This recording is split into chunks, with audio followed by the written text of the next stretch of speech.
¿qué tal, amigos de O Channel? Sean bienvenidos a un capítulo más de Política a la Carta.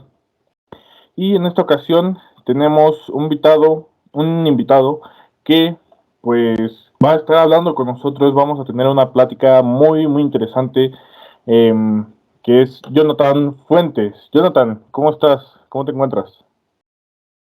Hola, Beth, me encuentro muy bien, un poco nervioso. ¿Tú cómo estás? Muy bien, muchas gracias, muchas gracias. ¿Por qué nervioso?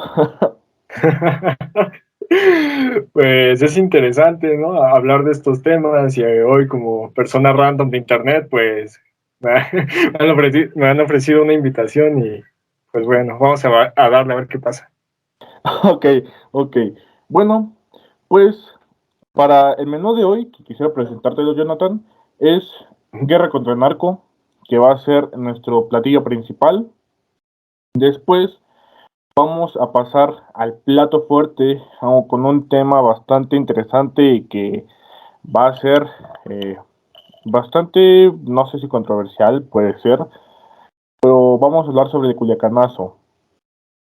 Y como postre, vamos también a abordar el tema de la Policía y la Guardia Nacional, que es un proyecto, por así decirlo, que se implementó en este gobierno en el gobierno actual de Andrés Manuel López Obrador. Primero quiero hablar sobre la influencia que tiene el narcotráfico, que ya es algo común sobre la sociedad, ¿sabes? Estos narcocorridos, esta narcocultura que ha estado adentrándose poco a poco en la ciudadanía. Y es algo bastante interesante porque los ciudadanos ya se sienten identificados con el narcotráfico. Pero dime, ¿tú qué opinas sobre esto, Jonathan? Sobre la influencia que tiene el narcotráfico sobre la ciudadanía. Uf, no, pues es un tema un tanto complejo porque se puede abordar desde diferentes puntos. Para esto yo quisiera apoyarme en un documento que leí de la doctora Ana Hilda Mondaca Cota. Es bastante interesante porque desglosa la influencia que tiene la narcocultura y pues esto lo podemos ver principalmente en la arquitectura, la vestimenta, las creencias, la música, como ya lo mencionaste, los narcocorridos principalmente, los mitos, las opiniones, elementos o accesorios de consumo, como bien pueden ser pues autos de lujo, bebidas, ¿no? Todo lo que se empieza a ver dentro de lo que es ya los denominados buchones, ¿no? Y bueno, estas son partes de las dimensiones que tiene. También esto, fíjate que me gustaría contrastarlo con otro documento de título Cultura, Juventud y Delincuencia en el Estado de México de José Luis Cisneros. Se me hace bien interesante porque son dos posturas que no me parecen del todo antagónicas. José Luis Cisneros menciona lo que es la estigmatización de la delincuencia juvenil y qué es lo que nosotros vemos en quienes influye principalmente la narcocultura, pues es en personas jóvenes, ya sean adolescentes o adultos jóvenes que bueno, empiezan a adquirir esta cultura, la empiezan a ejercer también, pero me llama la atención de que todo esto nace dentro del mismo contexto, o sea, de violencia. Dame un Ok, momento, ujú. sí. Mira, Ah, por ujú, ujú. no, adelante, adelante. Ok, mira, por mencionar algo de lo que nos menciona Cisneros es de que la emergencia de una sociedad producto de la violencia, o sea, expresada en incertidumbre social. ¿Qué es lo que también menciona este autor? De que nuestra generación principalmente está muy normalizada a comunicarse y expresarse por medio de la violencia.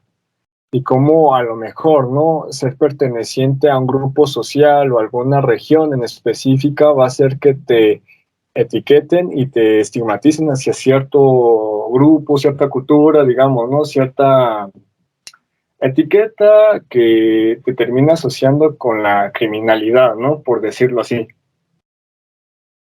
Ahora bien, haciendo el contraste con la autora Mondaka Kota, lo que nos dice no se mete tanto eh,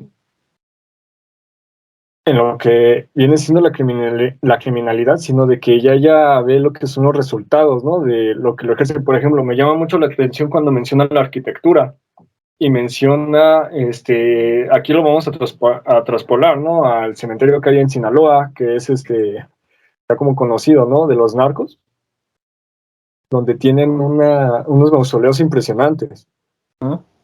Y también, o sea, ella lo que reitera es que, bueno, es gente que nace dentro de un contexto, pues, nace y se desarrolla, crece dentro de un contexto muy marginal, entonces ese también es como un escape que tienen las personas ante la violencia.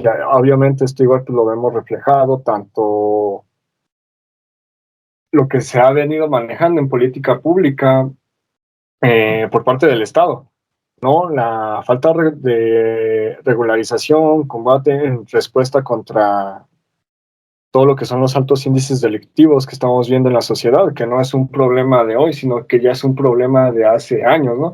Inclusive, no sé si pueda ser válido de que al día de hoy hablemos de que ya son los hijos de la cultura, del narcotráfico. No sé, ¿tú cómo lo ves? Ok, pues es un tema bastante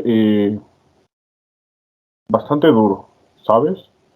Cedric Valencia, en el libro de Capitalismo Gore que recomendó una profa, a la cual le mando un saludo, eh, menciona que esta violencia que hay en el país, cabe recalcar que la autora es de Tijuana, una zona donde pues, el narcotráfico está a la orden del día.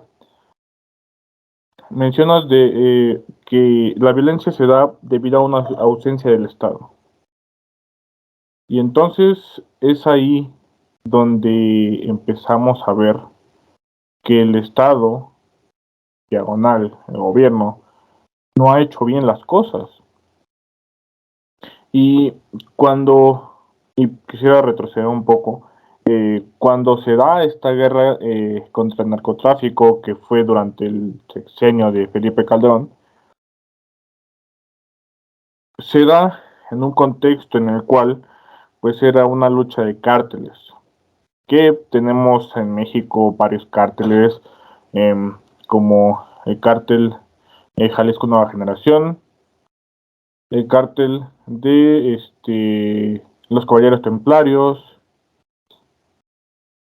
el cártel de Sinaloa, y quien ahorita recientemente tuvo presencia en Tamaulipas, y que por ellos está habiendo un conflicto diplomático bastante grande entre Estados Unidos y México, que es el cártel del Golfo.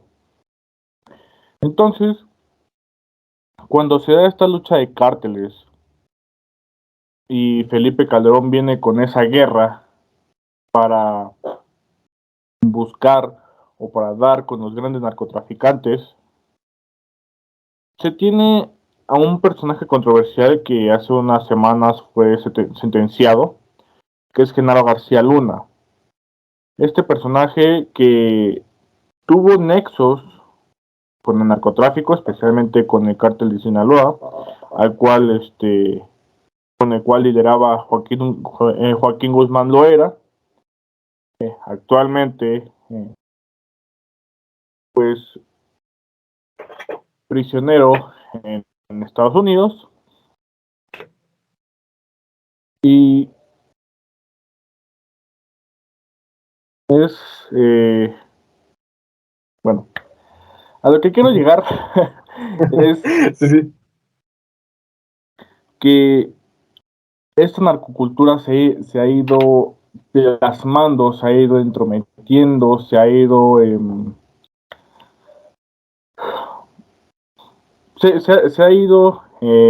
apegando más a la sociedad o se ha ido metiendo más en la sociedad debido a que la situación económica en la actualidad, hace 5 años, hace 10 años, hace 20 años, no ha sido la mejor. Entonces, cuando se dan estos narcocorridos, cuando la gente empieza a ver el estilo de vida del narcotraficante y lo ve todo entre comillas fácil, pues es ahí donde la gente empieza a pensar que si ellos pueden, también nosotros podemos. Cuando en realidad, pues el ser narcotraficante, primero, es correr el riesgo, o una de dos, o de que seas eh, asesinado por, ya sea por policías militares o por cárteles rivales, o que seas encarcelado y que seas detenido y que seas extraditado, como fue el caso del Chapo Guzmán, y como ahorita posiblemente lo podamos ver con el caso de Ovidio Guzmán, que ahora resulta que Ovidio no es Ovidio. Esa es la, el argumento que está dando, por así decirlo, el abogado de Ovidio. Tanto el abogado como Ovidio le están diciendo que no es Ovidio. Entonces, yo sí quisiera poner aquí en duda lo que dice el gobierno, en caso, y ahora sí que tomando la presunción de inocencia de Ovidio.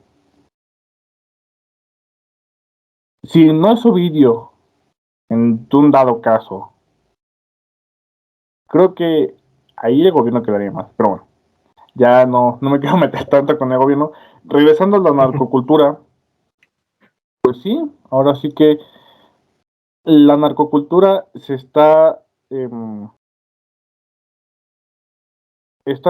ahora sí que muy, se me fue la palabra, Arraigada, incrustada.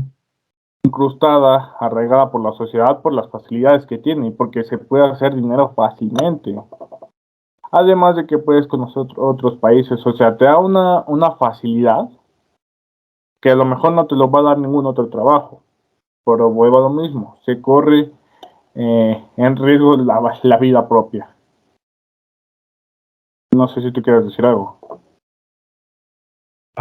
Sí, pues es un tema bastante complicado, bastante duro, justamente por lo mismo, o sea, de que, digamos, ¿no? Una persona empieza a tener aspiración de volverse un narcotraficante porque los medios de comunicación, a veces se tiene la opinión pública, ¿no? De que es muy sencilla esa clase de vida, lo hacen ver fácil. Entonces la gente joven crece con una idea aspiracionista de ello, ¿no? Ahora sí que llega el narco ya mañado, les brilla el billete y los empieza a inducir.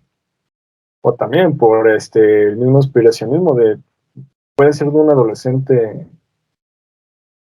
una persona joven que a lo mejor no quiero sonar como Samuel García, ¿no? Pero o sea que cantidades, ¿no? Como 10,000 pesos se te haga mucho. Entonces igual, pues aquí podemos ver que no, que la adolescencia queda muy vulnerable ante estos grupos delictivos. Ahora sí que son su grupo objetivo, ¿no? La presa fácil para niños, pues si lo vemos con funcionarios, digamos, de la categoría, de la talla de García Luna, personaje muy importante, que pues terminó sucumbiendo ante estos grupos delictivos, y la guerra de Calderón, pues también, ¿no? A quien menciona que pues fue una guerra entre cárteles, solo que estaba orquestada, ¿no? diversos grupos del narcotráfico o de la delincuencia organizada estaban representados dentro del mismo gobierno mediante pues, ya los agentes que habían comprado. Claro, mira, ahí no sé si sea buena idea o sea correcto el término sucumbir, ¿sabes? Porque, pues al final García Luna ya tenía tratos con el narcotráfico desde antes de ser secretario de Seguridad en 2006. Primero. Y pues también hay que recordar que el exdirector técnico de Cruz Azul, creo que es Rubén Omar Romano, fue secuestrado aquí en México y pues prácticamente la AFI, que era algo así como una especie de policía, a lo mejor Jonathan me puede corregir o los mismos escuchas me pueden corregir. La AFI se encargó de rescatar al exdirector técnico de Cruz Azul, que actualmente es director técnico de Mazatlán. Qué ironía de la vida, ¿no? Estuvo en la capital para ahora irse a la capital, por así decirlo, del narcotráfico, y esto lo digo por la narcocultura, que volvemos a lo mismo, está muy arraigada en la parte de Sinaloa. Pero hacia donde voy es que cuando fue secuestrado, y esto lo relata Alga Warnat en Felipe el Oscuro, los secuestradores estaban buscando el momento en el que se diera a conocer el secuestro para que después recibieran la llamada de General García Luna, que repito, él era el encargado de la AFI, y después de eso liberar a Rubén Omar Romano. Tal fue el caso que al final de liberarlo, se presentó al entonces director técnico de Cruz Azul con una playera una playera blanca con las palabras gracias AFI. No sé, a lo mejor yo soy demasiado ingenuo, pero no sé si realmente haya sucumbido, de verdad. Ahora sí que yo creo que, reitero, ya tenía pacto con el narcotráfico, ya sabía hacia dónde iba, a tal punto que incluso terminó traicionando a otros secretarios del gabinete de Felipe Calderón, por ahí recordando el, la caída de la avioneta, del avión, en el cual iba Juan Camilo Muriño, que era de los personajes más cercanos a Felipe Calderón.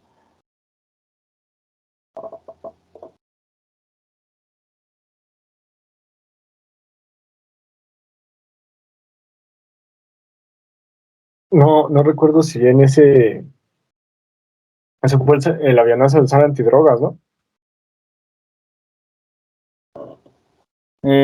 Sí, sí.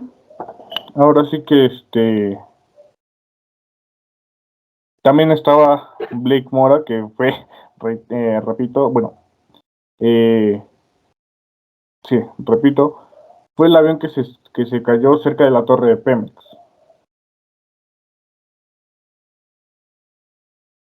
Ya es un poquito de memoria sobre el caso.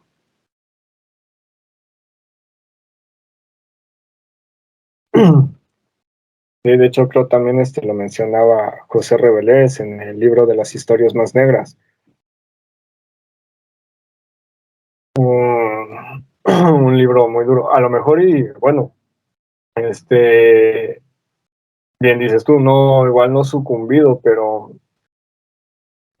me referiría más a este tipo de nexo que existe con la autoridad y el crimen organizado. Digamos, cuando un funcionario importante, alguien que tiene un puesto de mando, se empieza a corromper o en algún punto de su carrera se corrompe y empieza a tener estos nexos con la delincuencia organizada.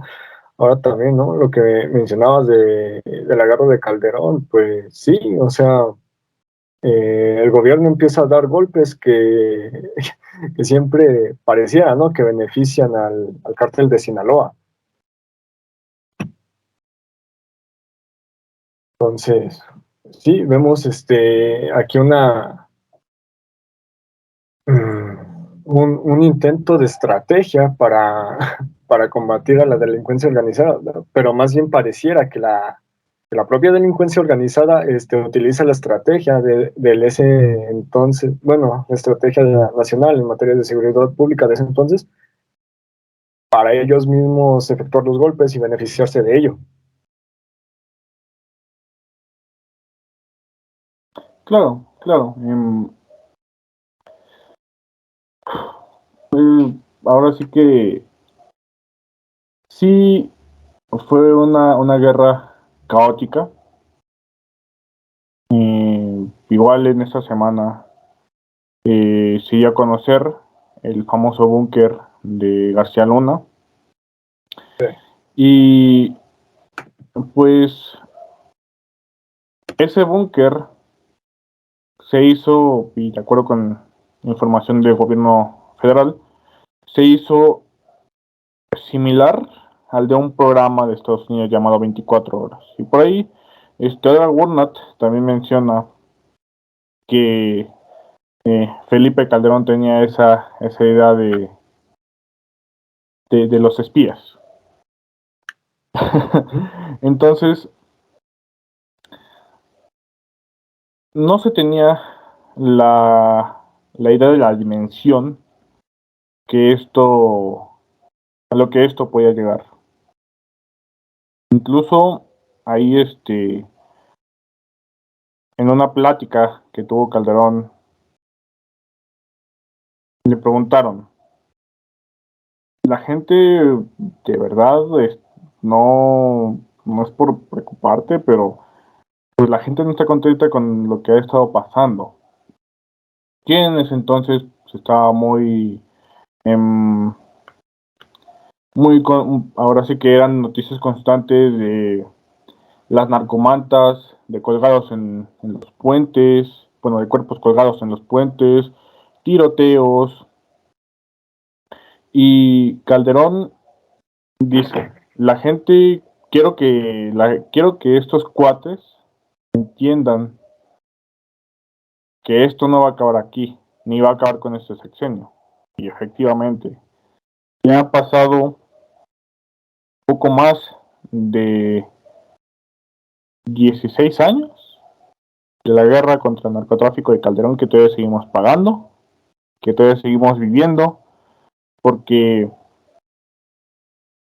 pues ya de esos grandes cárteles ya hay más cárteles. Todos se pelean las famosas plazas, y ahora sí que es de cuestionarnos, ¿no? De cuestionarnos primero las decisiones de los gobiernos, sea el gobierno que sea, las decisiones en cuanto a seguridad, y segundo, pues también la historia de los personajes, ¿no? Sí, sí, definitivamente. Bueno, es como a mí, ¿no? Algo que me ha hecho un poquito de ruido desde el juicio de García Luna. La desvinculación que quiere tener el PAN, ¿no? Ante este personaje que si bien pues García Luna no era un militante hasta donde yo tengo entendido, pues ¿cuál fue el papel, ¿no? del PAN dentro dentro del poder legislativo para impulsar, ¿no? esta guerra que llevó a cabo Calderón, que tal vez podríamos pensar que ya sea ni algo parecido, o bueno, que Fox quiso mantener un intento desde que presentó también su plan nacional. Pero ya hasta llegar a la época de Calderón es cuando la violencia empieza a explotar en sus diferentes, bueno, empieza a explotar en general. Eh, el sexenio de Calderón pues es bastante oscuro. También tenemos el caso del ataque, ¿no? Que se llevó a cabo, si mal no me acuerdo, fue un 16 de septiembre en Morelia, Michoacán, que igual, ¿no? Se hubo bastante especulación si era un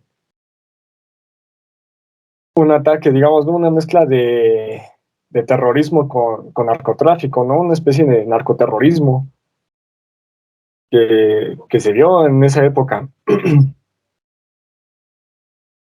Y pues sí, o sea, cuestionarnos también, volviendo, eh, cuestionar un poco cuál fue el papel que ha jugado el PAN o que juega también el poder legislativo impulsando cierto tipo de reformas o de planes para que el presidente del Ejecutivo lleve a cabo los planes de seguridad nacional. También de aquí yo creo que tiene que ver hasta el presupuesto, pues sí, el apoyo que tienen en las cámaras, ya cómo se integra el orden gubernamental en los tres poderes de la Unión y en los tres niveles de gobierno que tenemos. Sí, sí, es bastante a pensar. Tenemos que analizar mejor a a los actores políticos y a los funcionarios públicos que tenemos en nuestro país, qué es lo que están haciendo, por qué, cuál es su expediente, cuáles son sus antecedentes. Empezar a generar un poquito más de memoria o esta conciencia para saber quién está al cargo y pues, cuál es el motivar de su acción. Claro, claro. Ahora sí que, pues, hacer la invitación a los ciudadanos eh, de que podamos cuestionar las decisiones en cuanto al ámbito de seguridad, reiteramos, sea del gobierno que sea. Pero, Sí. ¿quieres agregar algo más? Es que ahorita, bueno, ya relacionando temas así, fíjate que ahorita empecé a leer un libro, el del Cártel de Neza, es de José Antonio Caporal. Se me hace bastante interesante este libro porque a pesar de, bueno, que lleva el título del Cártel de Neza, está enfocado pero también a lo que es, digamos, ¿no? La vertiente del narcomenudeo. Para no hacer tanto spoiler del libro, pues cuenta la historia de uno de los trabajadores de este grupo delictivo. Se acerca con el autor del libro y le empieza a contar su historia, cómo volvemos, ¿no? Pues es una persona que viene saliendo de un centro penitenciario para menores y como sale es vuelto a ser contactado por una figura del crimen organizado que lo termina conectando con este cártel. Este libro se me hace muy bueno porque justamente ya que mencionaste la AFI, pues aquí se mencionan varios de los trabajadores que hubo en la AFI y que también, o sea, servían como protectores de este cártel, o sea, como a lo mejor, ¿no? Sin tener un puesto de estructura tan grande como el de García Luna, pues bueno, también ellos fungían como operadores para que este cártel siguiera en función, siguiera cometiendo su actividad y tenían la protección, digamos, de algún lado de los agentes que tendrían que servir para la seguridad pública. Y bueno, no sé este tema igual si lo quería mencionar para después o de una vez, pero también la importancia y que tiene tener agentes tanto en la Fiscalía o Secretaría de Seguridad Ciudadana, no sé, digamos, ¿no? Por hablarlo a nivel local, estatal, municipal, tener esta clase de agentes, pero que puedan hacer bien el trabajo y no que se corrompan y después sean los que terminan cobijando a los grupos delictivos. Claro, claro, ahora sí que... Pero creo que volvemos a lo mismo de la narcocultura, cuando, cuando un policía va de encubierto, no sé, a trabajar con los cárteles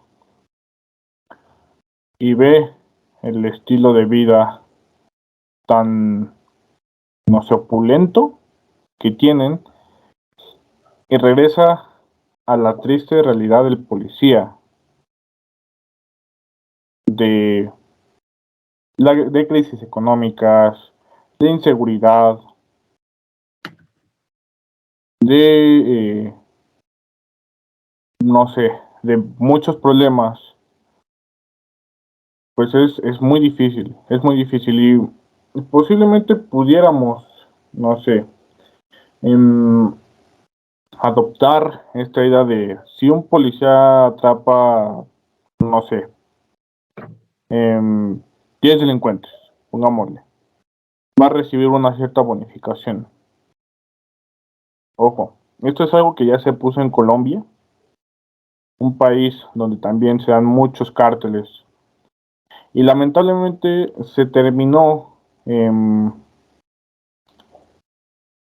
se terminó pervirtiendo este, este proyecto gubernamental a tal punto que bueno, que hubieron casos de gente inocente que fue encerrada en la cárcel, que aquí en México tampoco ya es algo muy nuevo, que digamos, ha llegado a pasar, Uh-huh. Sí. pero creo que es cuestión de ética y, en fin. Jonathan, ¿te parece bien si pasamos al plato fuerte, que es el tema de Culiacanazo?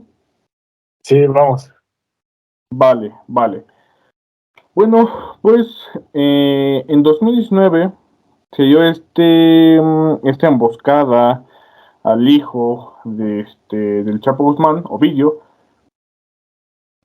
pero resulta que el cártel de Sinaloa, pues respondió rápido y lamentablemente tanto militares como la Guardia Nacional, por órdenes de los altos mandos, incluyendo de Andrés Manuel, decidieron soltar a Ovillo. Se perdieron vidas, claro, eh, pero creo que no tantas como en la guerra contra el narco de Felipe Calderón.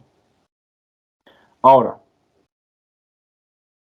aquí, ¿quién podríamos decir que fue el responsable, Jonathan?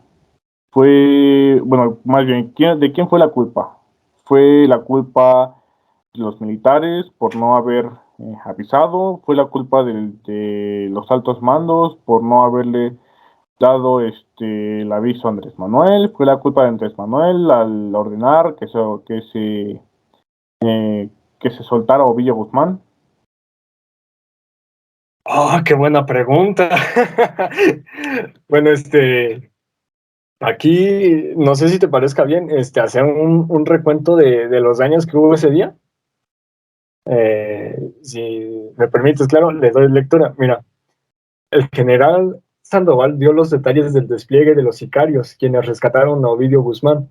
La balacera abarcó la zona de Tres Ríos, el centro de Culiacán y las colonias Las Quintas y Santa Fe.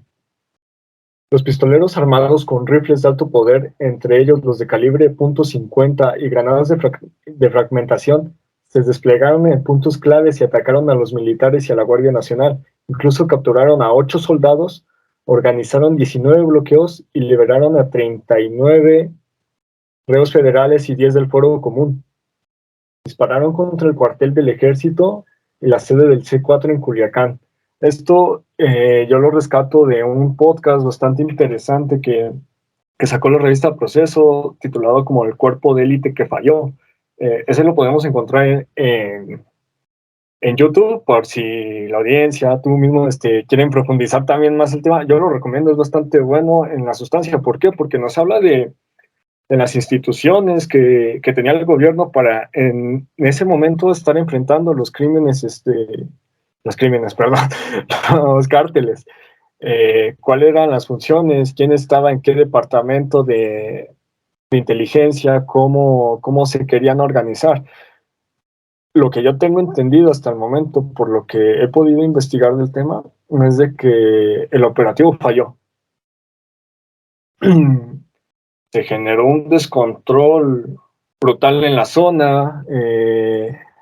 Pues pareciera, ¿no? Que Sinaloa, en especial esta parte, pues es como una fortaleza del cártel, ¿no? En Culiacán. ¿Por qué? Porque fue un despliegue de recursos bastante grande que tal vez la autoridad no había contemplado. Quiero creer eso. Que se subestimó la reacción. Obviamente, como tú dices, fue un hecho lamentable, algo que puso a muchas personas a pensar si realmente estamos viviendo en un estado de derecho, cuáles son los alcances de nuestros cuerpos de seguridad para proteger a la ciudadanía del crimen organizado, en especial ante este tipo de reacción. La respuesta aquí yo creo que va a ser controversial, pero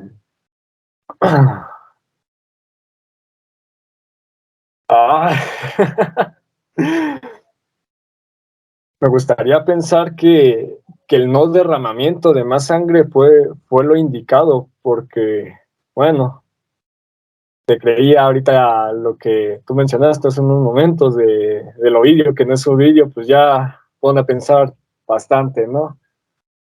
Si un operativo fallido tuvo una conclusión que tal vez se optó porque fuera el peor de los males, y pues no se llevó a cabo el objetivo que ellos buscaban, que era la captura, o bueno, la detención de Ovidio Guzmán. Fueron, y pues pareciera, ¿no? Bueno, la realidad es de que las fuerzas estatales fueron superadas en gran medida por la violencia del cártel. No me gustaría afirmar, ¿no? Con sin tanta perspectiva, ¿no? Ya que yo no estuve ahí ese día en Culiacán, ¿no? También me gustaría saber qué pensó la gente que lo vivió, que estuvo ahí en la balacera, en las calles, ¿no? Claro. Si habrá sido más prudente la liberación de Ovidio o no, o si la misma captura hubiera generado una escalada mayor de violencia. Claro, ahora sí que pues son temas controversiales, ¿sabes? Sí. Como lo comentábamos, en Sinaloa pues es una zona de narcos, lamentablemente, y quisiera responder la pregunta, la pregunta con otra pregunta. Si el derramamiento de sangre hubiera sido la mejor opción, no caeríamos en lo mismo de la guerra contra el narcotráfico de Calderón, que básicamente Calderón consideraba a los ciudadanos fallecidos de estos cruces entre militares y narcotraficantes. No, bueno, reitero, no caíamos con ese discurso de la guerra contra el narcotráfico con el que llegó Calderón. Si los civiles, y bueno, sin querer sonar no tan incivilizado, pero que reducieran las muertes de civiles a daño colateral.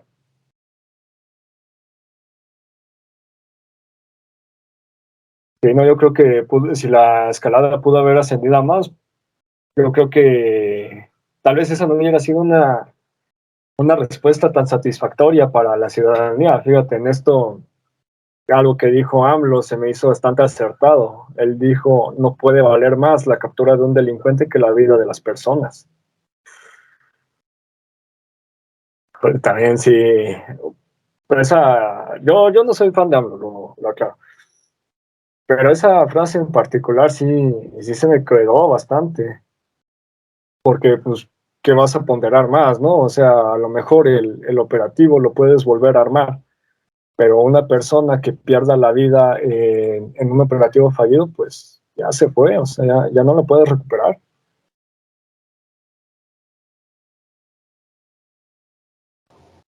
Claro, claro.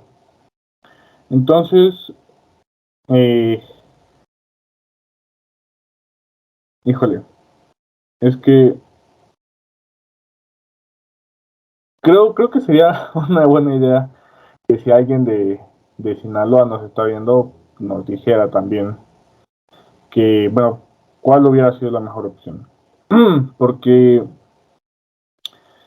Sinaloa es un estado de mucho caos, es un estado de mucha violencia y también, pues debemos de considerar que debido a la ausencia del gobierno, a la ausencia del Estado en Sinaloa,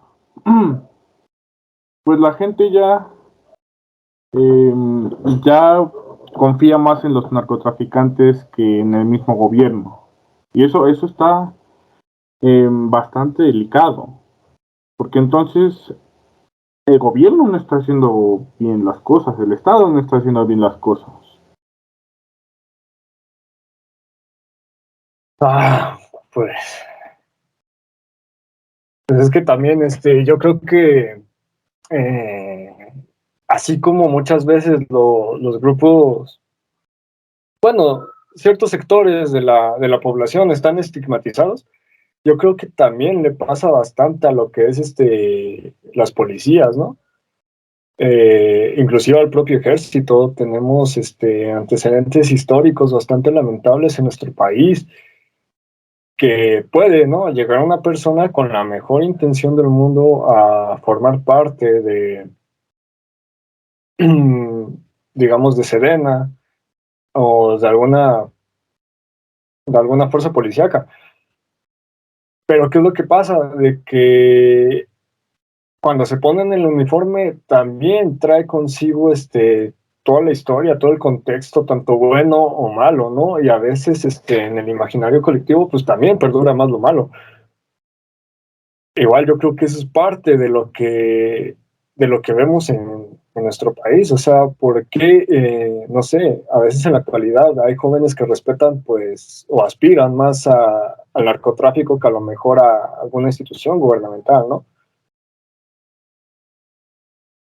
Yo creo que también, o sea, eso va ligado, igual no es un problema de ahorita, sino que se viene arrastrando ya desde hace mucho, mucho tiempo. Tenemos casos bastante lamentables como el 2 de octubre, y pues si vemos el avance hasta acá, pues las reformas que hemos tenido en materias de derechos humanos y que han reestructurado todo el proceso penal en México, pues tienen relativamente poco.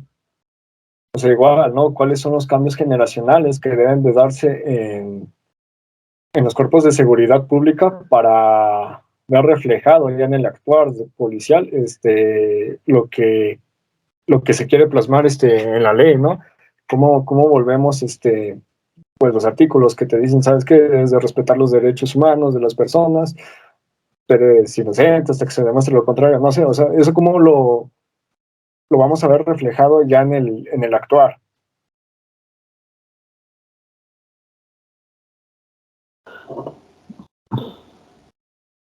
Está bastante interesante la pregunta, porque es que es una línea bastante delgada. Sí, Pero Pues bueno, ahora sí que afortunadamente eh, se recuperó ¿cuál es ese término que se usa? Em, se reaprendió, se, no sé, pero se recapturó, ya está. Este, se recapturó a Ovidio, pero ahora con el argumento de, no, es que yo no soy Ovidio, yo no soy hijo del Chapo Guzmán, pues sí, híjole, es bastante caótico. Bueno, pues muchas gracias, Jonathan. De verdad, agradezco que estés aquí platicando conmigo y también haciéndote escuchar con la gente que nos ve desde sus computadoras, desde sus teles, desde sus celulares, en YouTube. Y me gustaría pasar eh, al postre, que es la humanización de la policía y la Guardia Nacional. Vamos a darle, Jonathan. Ok, vamos, vamos. Vale. Ok. Primero, ¿tú cómo catalogarías este término de humanización con estos dos sectores? Es una buena pregunta. Yo aquí lo intentaría, mm, ah, ¿cómo decirlo?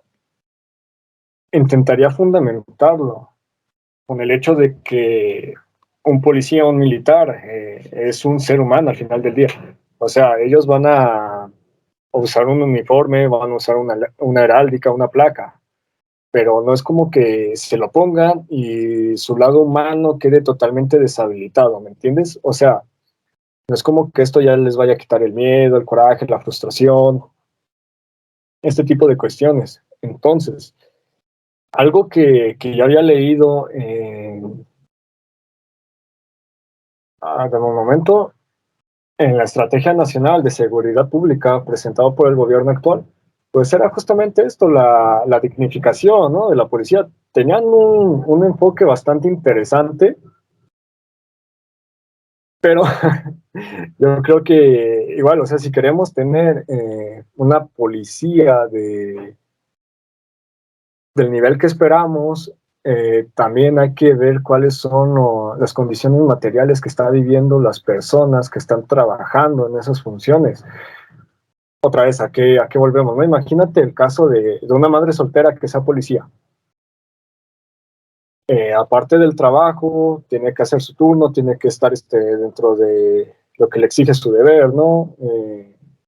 Dentro de lo que le exige la ley, no sé, podríamos pensar en las funciones que tiene que hacer un policía, si mal no me equivoco, está en el 132 del Código Nacional de Procedimientos Penales, lo mismo para las fiscalías, ¿no?, militares. Pues ellos tienen su trabajo, tienen un marco normativo que les va a decir cuál va a ser su actuar, cómo debe de apegarse su actuar a la deontología, cómo es lo que se espera dentro de nuestro sistema jurídico, cómo debe de coordinarse con toda la amplia gama que tenemos, ¿no?, respecto a tratados internacionales, la convencionalidad,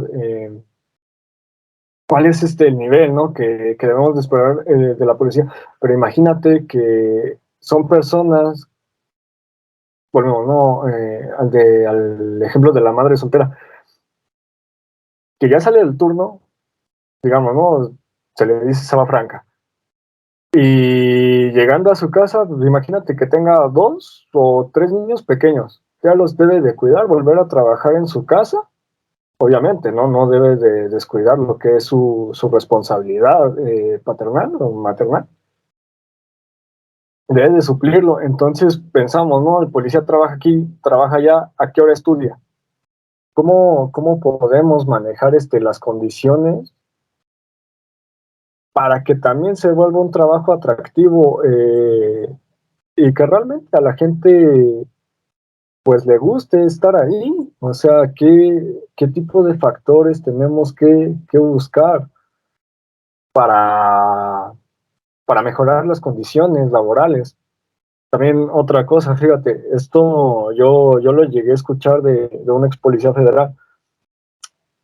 Le pregunté qué es lo más difícil de tu trabajo. A lo mejor suena muy mal esto, lo siguiente, pero lo que él me dijo es no perder el control frente a la persona que acabas de arrestar, ¿no? En especial, y él me contó una anécdota muy triste en la cual ellos, su unidad, estaban montando una guardia, llegaron, los emboscaron y pues se bajaron a varios. Cuando capturan a la persona que cometió ese hecho, pues él me dice, no, pues a él le hervía la sangre. Y lo que me digo, ¿no? Lo más difícil de su trabajo, pues era no perder el control para que el proceso penal pudiera llevarse a cabo conforme a lo que la ley te establece. O sea, también ahí es algo que me hizo pensar, ¿no? En cómo afecta todo este espectro emocional a un policía, a alguien que, pues bueno, esperamos, ¿no? Con un estándar muy alto desde la ley, un nivel de preparación, de exigencia bastante elevado, pero ¿cómo, cómo lo van a terminar ejerciendo, ¿sabes? Claro, claro, porque sí, sí creo que es bastante difícil y desde aquí reconocemos la labor de militares, de policías, de miembros de la Guardia Nacional, porque, reitero, no es fácil y ha habido casos en los cuales por una mínima cosa que haga de más un policía militar, alguien de guardia, se considera como abuso de poder. O sea, ellos están en esa línea delgada de si no lo hago va a haber repercusiones, pero si lo hago, si me dejo llevar por mis sentimientos, a eso, en eso quiero basarme. Uh-huh. Si me dejo llevar por mis emociones, por mis sentimientos, voy a tener problemas mucho más graves. Entonces, sí están en una línea muy, muy delgada. Y reitero, mis felicitaciones y mi reconocimiento a aquellas personas que se dedican a salvaguardar a la ciudadanía.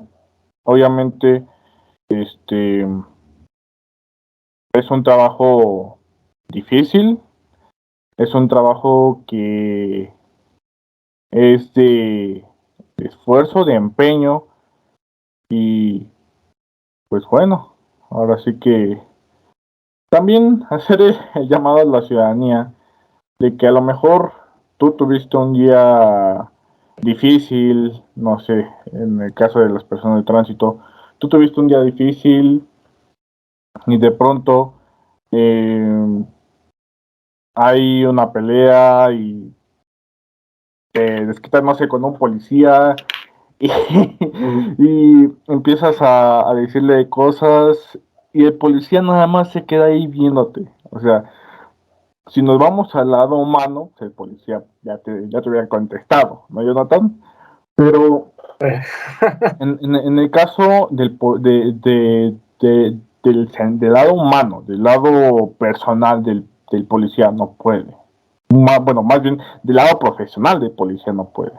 Exacto. Porque si contesta como debería de contestar, pues él ahora sí que recibiría una sanción por parte de sus superiores.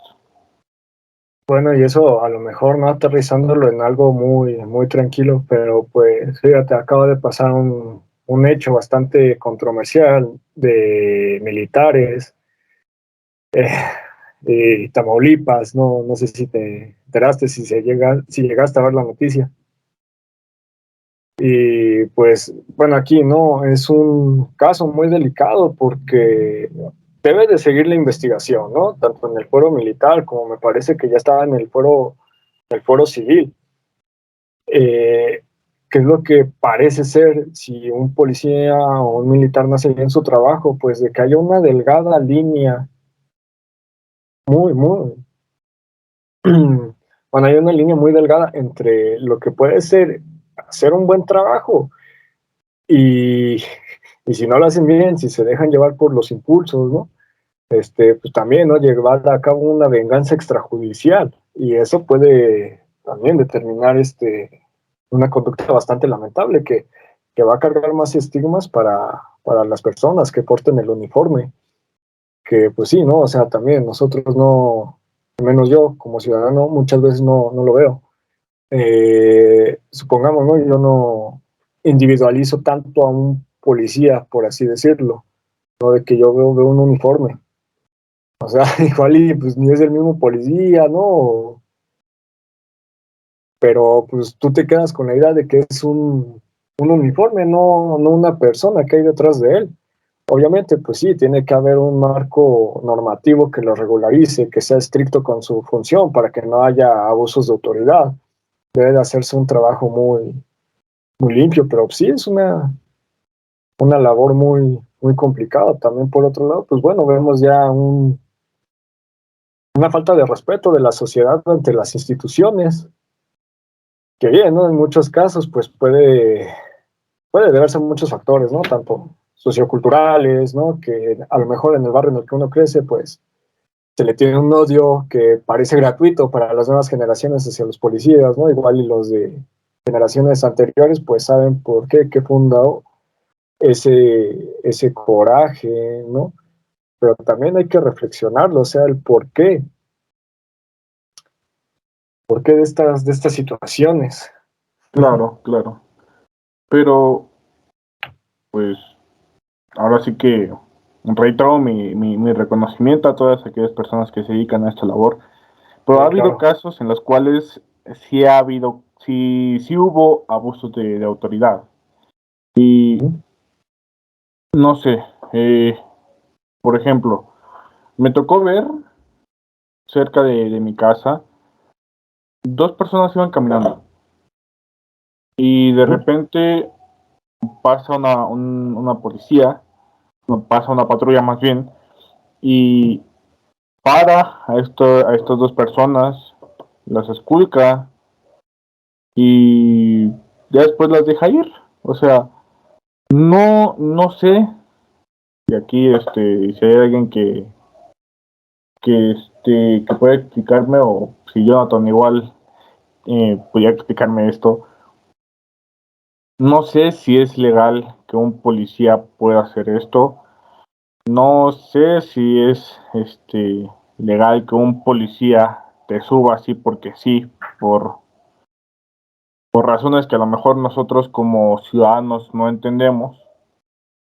Pero sí ha habido abusos de autoridad y no, creo que también es un cierto hartazgo por parte de la misma sociedad. Porque así como los grandes funcionarios se han corrompido, ya lo hablábamos de García Luna, así los niveles bajos también se corrompen. Y son casos contados, que son casos contados, y afortunadamente también son casos contados, Uh-huh. pero sí ha llegado a pasar. Híjole, sí, ¿no? Pues lo que son las malas prácticas, ¿no? Que pueden cometer los funcionarios, ¿sí? O bueno, los policías. Claro, claro. Pues lamentablemente se ve, ¿no? Hasta donde yo sé. Igual no me hagan caso, soy una persona random de internet, ¿no? Pero hasta donde yo sé no se puede. Tendría que fundamentar y motivar la acción. Eh, sí, tendría que hacerlo de manera forzosa para no caer en este tipo de malas prácticas. Ahora también, pues bueno, volvemos, ¿no? A lo que son el policía, pues se debe de regir bajo un código de conducta. Muchas veces, pues Me parece que su actuar viene en el Código Nacional de Procedimientos Penales, lo mismo para los fiscales o Defensoría Pública. Deben de apegarse siempre, siempre a la ley. ¿Qué es lo que pasa cuando se ve este tipo de casos, ¿no? De malas prácticas? Pues es lo que te digo, ¿no? A veces no individualizamos al policía, sino de que lo vemos el uniforme y decimos todos son iguales. Y ahí es algo bien delicado, más por el contexto histórico, el contexto actual que estamos viviendo, ¿no? Un aspiracionismo hacia la delincuencia, pero nuestras instituciones van perdiendo el respeto. Claro, claro. Que bueno, igual, ¿no? O sea, algo que dijo Andrés Manuel a mí se me hizo muy extraño, ¿no? Porque él llega y dice, se acabó la corrupción. Yo pienso que bueno fuera que el gobierno tuviera mentalidad de colmena en ese sentido, ¿no? Pero pues lamentablemente no es así la situación. O sea, cada actor, cada persona que está dentro del gobierno puede cometer delitos, o sea, tanto como hacer un buen trabajo como, pues, como caer en malas prácticas. O sea, lo tienes desde el más alto nivel hasta a lo mejor los más bajos y viceversa, ¿no? Igual puede que haya gente, mucha gente del más bajo nivel que hace un buen trabajo y también de altos niveles que lo haya. ¿Cuál es la cuestión en México? Que nuestro contexto actual es bastante delicado. Tenemos altos índices de violencia, tenemos muchas fallas, ¿no? En la procuración, impartición de justicia, que sí tiene que ver con los tres poderes de gobierno en sus tres niveles. También tiene que ver, yo creo, mucho con la ciudadanía. A mí una profesora recuerdo que me decía que para preservar el Estado del Derecho, pues la sociedad debe de aprender y de conocer sus leyes. Y yo creo que ahí también hay parte, ¿no? De la cabida que muchas veces le podemos dar a un funcionario público para que no haga bien su trabajo, si uno como ciudadano desconoce qué es lo que, cuáles son los límites de la competencia, ¿no? A lo mejor del actuar de un policía o de un militar. Así también ahí es cómo nosotros como sociedad también nos podemos cuidar, qué es lo que podemos hacer. Fíjate, o sea, revisar nuestras leyes es tan fácil como escribir DOF en Google para que te mande al diario oficial de la Federación. Le das clic y ahí te da gratis todas las leyes que tenemos en nuestro país. ¿Hay un problema de sobrelegislación? A mi parecer sí, pero bueno, por ahí se empieza por algo, ¿no? A lo mejor empezar a conocer, pues, la Constitución primeramente, después igual, y no sé, pasar a lo que son una ley de cultura cívica, no sé, a lo mejor igual, ¿no? Leyes que te marquen cuál es el proceso civil, ¿no? Que debe de seguir una persona, o sea, no porque estudie derecho, sea un abogado, eso, pues no, o sea, las leyes nos aplican para todos, debemos de conocerlas, debemos de estar más involucrados, ¿sabes? Con el funcionamiento de nuestro gobierno, del Estado, porque de este modo yo creo que también nosotros garantizamos, ¿no? Lo que ya está en la ley. Claro, claro. Pues, bueno, Jonathan, no sé si quisieras agregar algo más a este postre de la humanización de la policía. Pues, pues yo creo que, ay, no sé, me gustaría hacer mm, generar esa pregunta, ¿no? En la mente de la audiencia.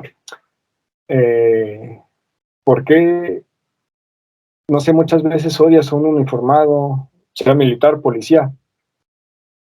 Hazte la pregunta, ¿no? Ahora también, ¿conoces tú las leyes para defenderte?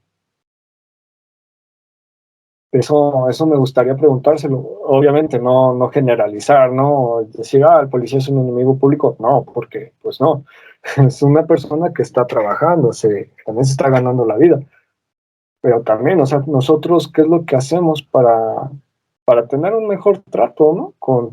funcionarios públicos, a lo mejor no nada más policías, sino gente en general, ¿no? Igual sector salud, sector educacional, ¿no? Cualquier órgano de gobierno al que puedas acudir. Generalmente, pues ya se tienen marcos normativos en los cuales pues se les exige que deben de actuar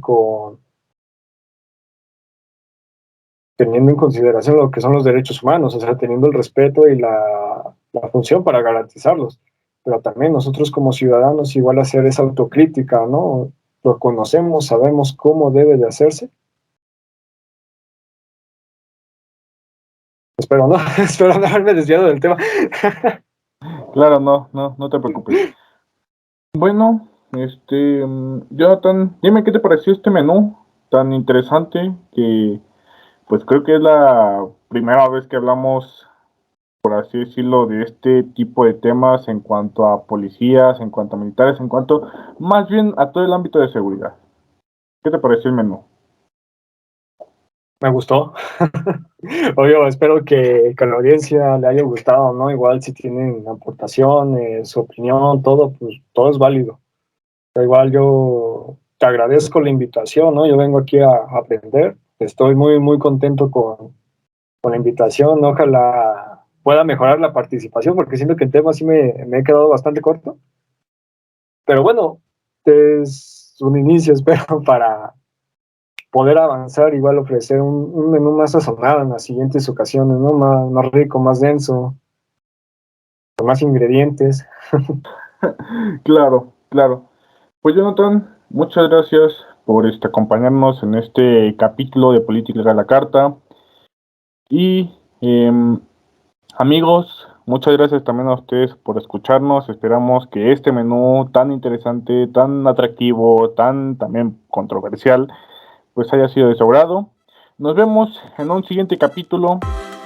No se pierdan el contenido que vamos a estar subiendo aquí en Our Channel.